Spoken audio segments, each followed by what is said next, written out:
monsieur, bonsoir. Merci de suivre ce magazine d'entretien sur votre télévision qui va revenir essentiellement sur les questions d'actualité qui concernent la RDC, l'accord de Genève avec le 7 leaders de l'opposition, le revirement de Vital Kamerhe et Félix Antoine Tshisekedi, les contours de la question, mais aussi les prochaines élections, évidemment, avec cette question épineuse de l'unité de l'opposition qui se pose avec acuité. Nous avons pour ce faire, sur ce plateau, Maître Passy Mbayo. Il est au cadre du parti UDPS, parti du peuple pour, enfin, l'UDPS, l'Union pour la démocratie et le progrès social, le parti de Félix Antoine Tshisekedi.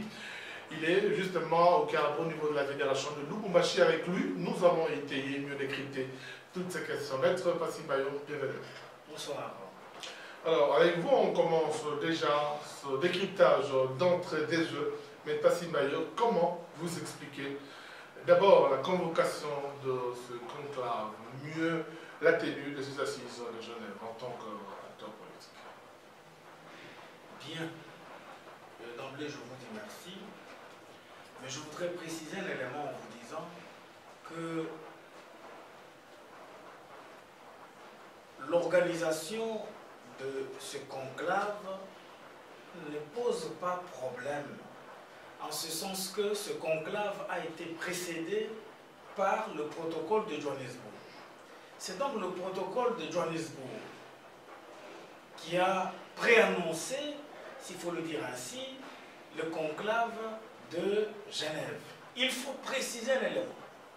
Il y a quelque chose que nous ne semblons pas maîtriser, puisqu'il était question que cette rencontre de Genève se tienne à Johannesburg, mais en dernière minute, vous me poserez la question de savoir c'est qui l'a délocalisé vers là. Et pour quelle finalité? Et pour quelle finalité? Eh bien, ça va se savoir. En ce sens que nous nous sommes retrouvés de Johannesburg à Genève. Quand bien même il y a eu délocalisation, la délocalisation ne détruit en rien le protocole de Johannesburg qui a préannoncé, s'il faut le dire ainsi, les assises de Genève. C'est ainsi que nous nous sommes retrouvés à Genève relativement au protocole de Johannesburg. Voilà. Et relativement au protocole de Johannesburg, que prévoyait en quelque sorte ce protocole de Johannesburg avant qu'on entre dans le fond par rapport aux résultats ou ce qui est finalement arrivé à cet accord? Le protocole de Johannesburg a déterminé les conditionnalités qui devraient déterminer le conclave de Genève. C'est-à-dire en termes de méthodologie, en termes de choix de candidats communs de l'opposition aux élections du 23 décembre, les tactiques à prendre, les stratégies, tout était à l'ordre du jour, préétabli selon le conclave de Johannesburg. C'est ainsi que Genève ne pouvait être démise que relativement au protocole de Johannesburg. En fait, mais hélas, Genève devait respecter le protocole de Johannesburg. Mais tout à fait, puisque la chose a été délocalisée. Puisqu'il faut qu'on parle de ce protocole de Johannesburg, qu'est-ce qu'il prévoyait principalement? Puisqu'il paraît qu'il y a eu des conditionnalités ou de critères qui étaient déjà prédéfinis pour le candidat commun de l'opposition. Oui, je vous donne un exemple. Il y a la question de la popularité. Il y a la question de l'ancrage national du candidat du parti politique qui serait pris en compte. Il y a la question du parcours. Il y a la question de l'expérience. Tous ces éléments ont été couchés dans le protocole de Johannesburg. Et donc, tout compte fait, ce sont ces éléments-là qui devaient faire sujet d'échanges par critérium et sur base d'un consensus. Mais hélas, l'on s'est retrouvé à Johannesburg.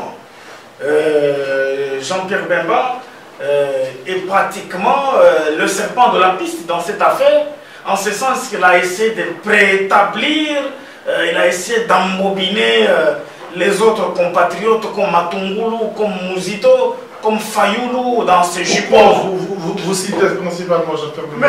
Mais oui, qu'est-ce qu'il a à faire dans l'échec de ces assises? Bien. Monsieur Jean-Pierre Bemba, outre le fait qu'il est candidat à président de la République élagué, Jean-Pierre Bemba a reçu Kengo Adondo 14 jours avant la rencontre de Genève.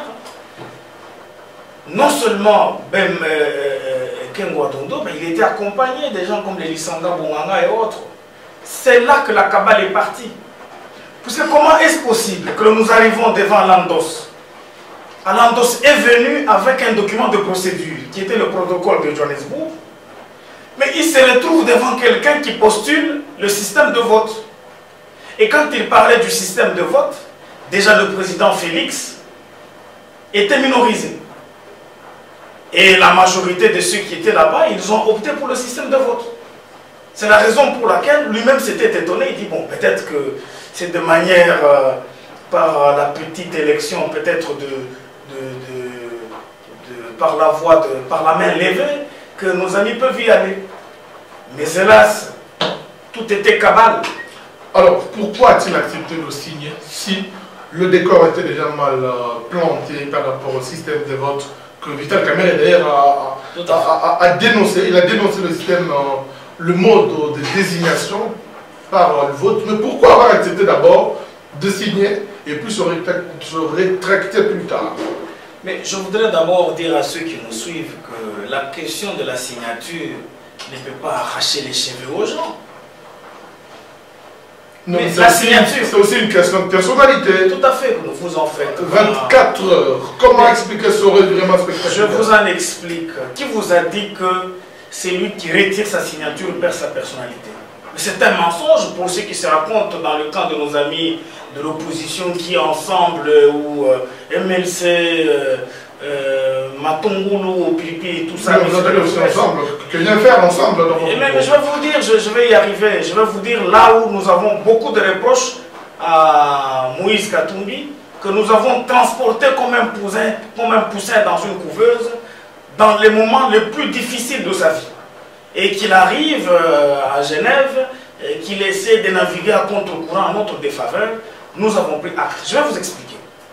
C'est un mensonge de dire aux gens que la personnalité, c'est l'art du fait que quand vous avez déjà pris un engagement, vous apposez votre signature et par la suite, vous devez vous en tenir sans la retirer. Mais toute signature a le malheur, toute signature est susceptible d'être retirée, toute signature est retirable. Je vous explique. Le protocole de Johannesburg prévoit la procédure qu'il faut suivre. Nous nous retrouvons à Genève. Notre ami du MLC essaye de provoquer la dérision. Mais il réussit puisque c'était dans le système de vote.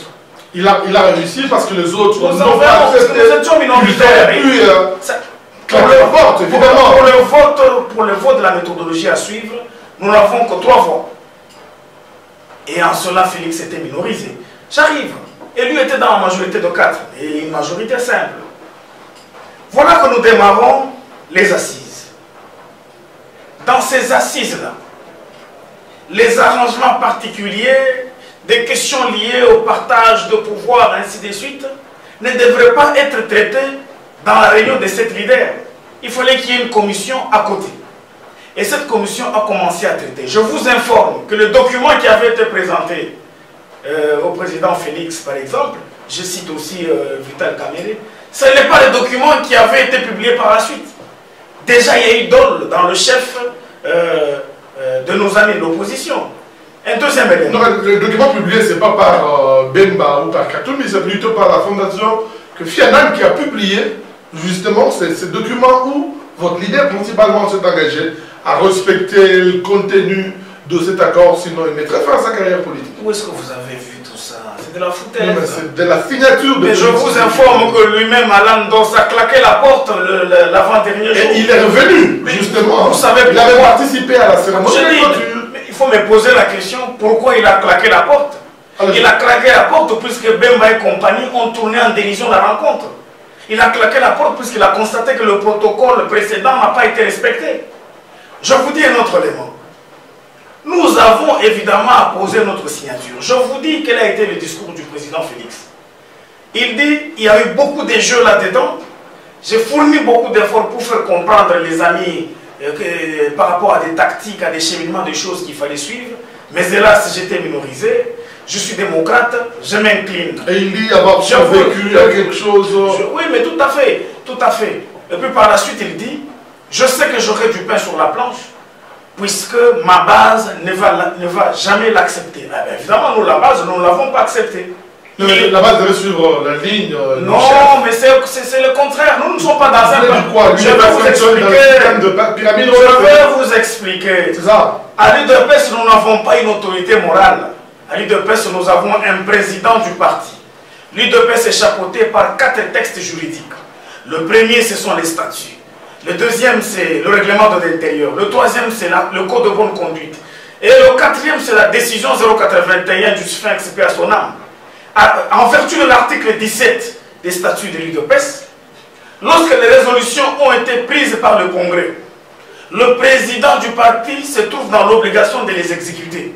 Le suivi de l'exécution des résolutions prises par le Congrès, par des orientations politiques, revient à la base. C'est la raison pour laquelle l'UDPS se gère comme un régime parlementaire classique, où le président de la République règne tout simplement, ou le président du parti, voulais-je dire, règne tout simplement, et le secrétariat général gouverne. Présidium, tout comme secrétariat général, autrement appelé comité national, eh bien, tous sont exposés au principe de la pyramide renversée. C'est la raison pour laquelle le président Félix, répondant à la deuxième question de Sonia Rolei, et si la base dit non, qu'allez-vous faire? Je vais fournir, je vais essayer de les convaincre en leur disant, si vous voulez bien du changement, c'est Martin Fayoulou. Mais nous avons dit non, le changement n'est pas incarné dans Martin Fayoulou, le changement est incarné. Vous dites le contraire de ce que votre président a dit. Mais il a dit évidemment ce que je dis. Il a dit, je m'incline, enfin je vais essayer de leur dire, si vous voulez bien du changement, ben, il s'agit de... Commençons par s'incliner à la décision. Le fait de s'incliner. Nous sommes en amont. Refuser 24 heures je précise. Quelle est l'image que Félix présente? A-t-il respecté l'image de son père? Je précise un élément. S'incliner était un fait en amont. Retirer, c'est la réalité en aval. Félix Tshisekedi, pour respecter les subtilités de la politique internationale, évidemment, il ne pouvait pas retirer sa signature sur le champ. Il fallait qu'il ait évidemment un motif légitime. Les motifs légitimes, mon ami, sont indiscutables. C'est la raison pour laquelle les militants de l'UDPS de toute la République, de Lubumbashi, ici à Bako, au bâtiment Moulongo, jusqu'au petit boulevard à Kinshasa, jusqu'à l'Est, ont manifesté, ils ont brûlé, ils ont cassé. Je t'informe que même le bureau de Félix a été saccagé le même jour. Et c'est ça le système de gestion de l'UDPS. Ne vous en faites pas, nous avons voulu le rappeler à l'ordre en lui disant que ici chez nous c'est la pyramide renversée. On ne peut pas être un leader d'un grand parti politique comme l'UDPS, que l'on arrive dans un conclave comme celui-là, quand bien même tout était déjà boutiqué au nom d'une certaine cabale, que le président Félix se retrouve évincé puisque 19 millions de dollars ont été envoyés à Jean-Pierre Bemba. Je m'en fous, Vital Kamerhe l'a dit, le secrétaire général de l'UDPS l'a dit à meeting public. Si ils remettent en cause ce que nous disons, mais que Bemba nous amène la preuve contraire, que Bemba nous dise quelle a été la base de leur rencontre avec Kengo, avec Lisanga Bomanga et consorts. Tout est parti de là. Aujourd'hui, Ouechi, je félicite ce Kambere Mutoto Amanyama, qui a failli être molesté. Vous parlez de qui? Mais oui, je parle de Ouechi, lors d'une conférence qui analysait l'incident de cette histoire. C'est des choses qui circulent sur YouTube. Où il a même dit que cette histoire de Genève avait même un cordon qui venait du Rwanda. Donc ça veut dire, le malheur de cette histoire de Genève aujourd'hui, Martin Fayoulou, c'est le candidat du Rwanda pour la RDC. Le candidat de la plateforme Lamuka, qui regroupe aujourd'hui les cinq autres leaders, l'UDPS, l'UNC, êtes-vous à même de tenir le coup à l'absence de ces 5 leaders? Oui, mais je vous informe que tous ces 5 leaders, par rapport à leur ancrage, bien entendu, sur le plan politique. Mais je vous le dis, je vais au cas par cas. Mouzito vient de prendre fuite du parti de son oncle. Il est parti nu Vous pensez que nous allons parler de l'ancrage pour Muzito? Mais c'est un mensonge. Je prends le cas de Matungulu, mais c'est vraiment un Matungulu, celui-là. Dans son mouvement là-bas, Congo-Nabiso, il pense que sa popularité, elle est fondée sur le fait qu'il a eu à démissionner dans le gouvernement de Kabila à un moment donné de l'histoire. Comme étant ministre des Finances, il en devient par là populaire. Son ancrage se trouve où? Je prends un autre exemple. Martin Fayulu. Je te dis qui est un grand Tshisekedi. Je vous dis, mais j'en viens. Très présent sur le terrain. J'en viens, il y a encore à des événements où, même passé, je précise, à des événements où on ne voyait même pas le président Félix de l'UDPS. Au pays, à la veille, le président Félix voulait prendre l'avion, il part en Belgique. Mais Fayulu allait sur le terrain. N'est-il pas l'homme de la situation? Je voudrais vous dire une chose. Il ne faut pas torpiller l'histoire. C'est une histoire récente. Je ne peux pas renier à Martin Fayulu le fait pour lui de se réclamer tshisekediste. Il y a des tshisekedistes qui se réclament mais en train de servir Kingakat tous les jours en ayant crainte des caïmans qui sont dans des piscines. Ils sont là, les tshisekedistes qui se réclament ainsi. Certains sont là de manière à naviguer à contre-courant au Sensa, mais même Michi qui me semble être en prison à Goma là-bas, s'est réclamé aussi tshisekediste. Même ceux qui auraient contribué à l'assassinat ou au planning de la mort de Tshisekedi se disent aussi tshisekedistes. Est-ce que le mot tshisekedisme aujourd'hui, c'est tout le monde qui veut s'en récupérer pour se faire une certaine casquette? Que dire? J'arrive puisque je parlais de Fayulu. Il y a une marche, je vous dis, il y a une marche. Vous en faites pas, vous ne pouvez pas comprendre la politique interne. Vous ne pouvez pas comprendre la politique nationale par le national. À un moment donné, il y a des choses pour lesquelles il faut partir de l'international pour le comprendre. Il y a une marche d'il y a une année où le président Félix, à 2 jours de la marche, il a échappé à un assassinat qui lui avait déjà été bien planifié à Kinshasa. Ce sont nos amis des ambassades qui l'ont épargné. Vous pensez que nous, lorsqu'on planifie une marche, et l'on prévoit assassiner Félix, nous voulons qu'il soit dans la marche afin que nous puissions le perdre. Mais écoutez, monsieur, écoutez, si les autres leaders de parti politique, je dis pas à toutes les marches. Vous avez dans de grands moments, monsieur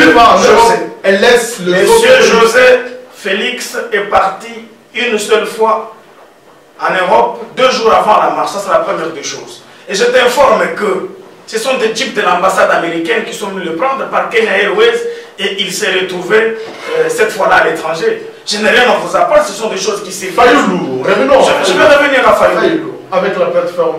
La deuxième marche, le président Félix a été encerclé chez lui et on a interdit de sortir. C'est tout, l'histoire récente nous dit cela. Mais par rapport à Fayulu, les 5 autres candidats. Ils sont libres. Ce sont des langages, écoutez, ce sont des discours de liberté démocratique. Nous ne pouvons pas nous leur tirer les verres du nez en disant que l'homme de la situation doit être Félix. Mais non. Ils disent que l'homme de la situation, c'est notre ami Martin Fayulu qui politiquement a un poids mouche.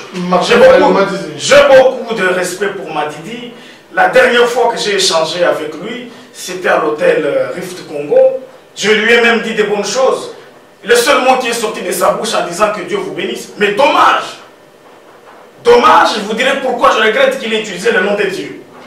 Fayulu, évidemment, avec nous, nous avons eu à évoluer ensemble. Il a fait preuve d'une certaine qualité, même si certains de nos amis, comme Ada Bombo, lui reprochent d'avoir vendu l'électorat du MLC au profit d'André Kimbuta. Entre guillemets, au nom de quelle solidarité, je présume subjectiviste. J'ai dit Martin Fayulu.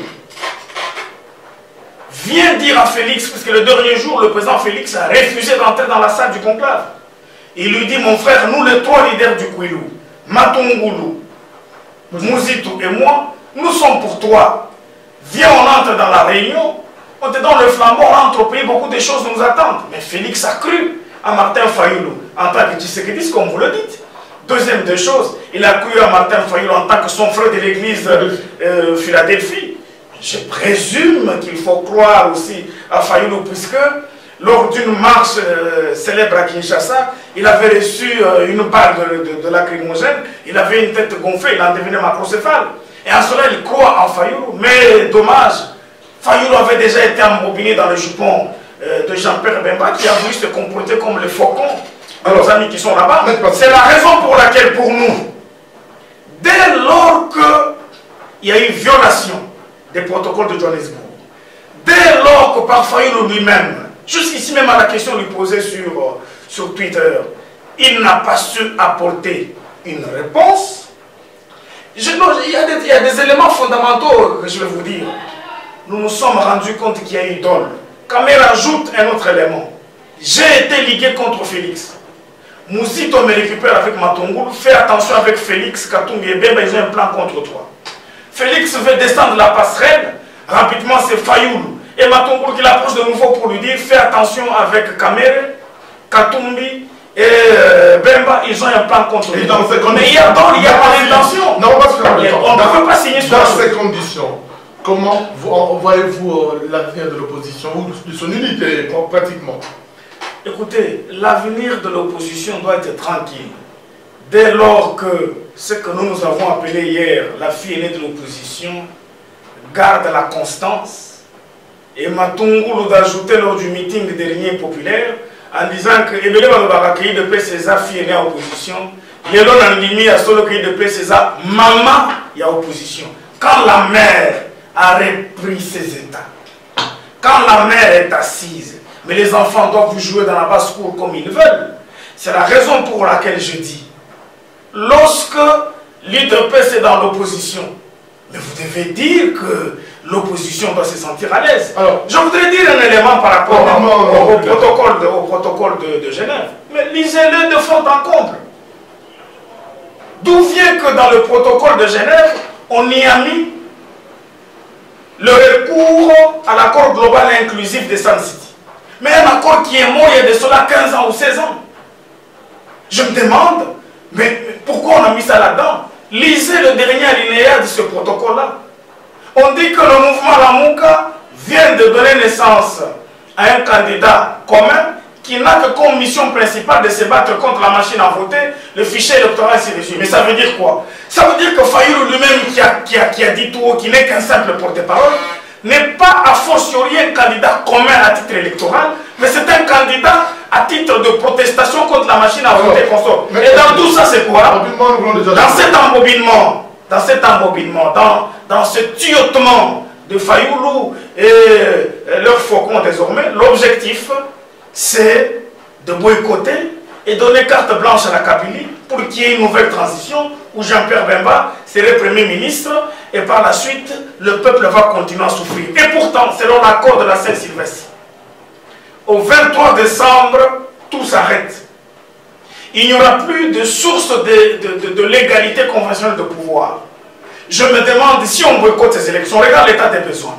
Une fois que ces élections sont boycottées, la CENI doit chercher un nouveau calendrier.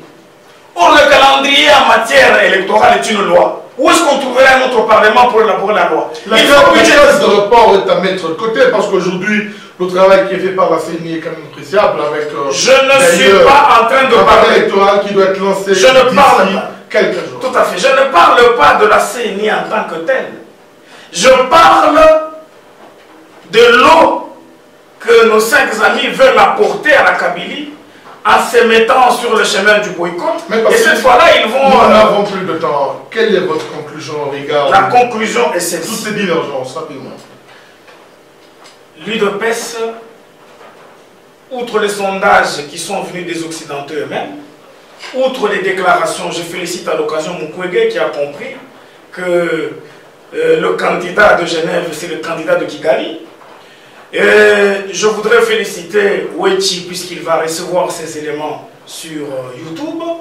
J'ai dit que nous avons pris acte des déclarations et de Reinders et d'Herman Cohen et de la MONUSCO qui a bien dit, d'ailleurs Madame Leila Zegouy a dit, nous venons de nous rendre compte que le choix de Martin Fayoulou ne fait pas l'unanimité.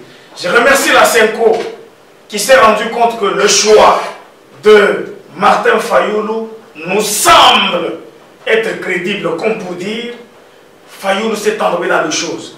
J'ai dit ceci. 30 secondes. Je demande, oui, mais je demande à Moïse Katumbi que nous avons transporté comme un poussin dans une couveuse au moment le plus difficile de sa vie, de continuer à chercher le contact pour retirer cette signature, comme il cherche à atteindre Félix, nous lui disons qu'il le faut, puisque son candidat à lui a été dribblé et roulé dans la farine, il doit le retirer. Pour le reste, je vous informe que nous resterons disposés, par exemple, à une certaine négociation que chercher, comme la cherche déjà, puisque nos amis de l'UNC sont venus plébisciter Félix comme étant candidat commun.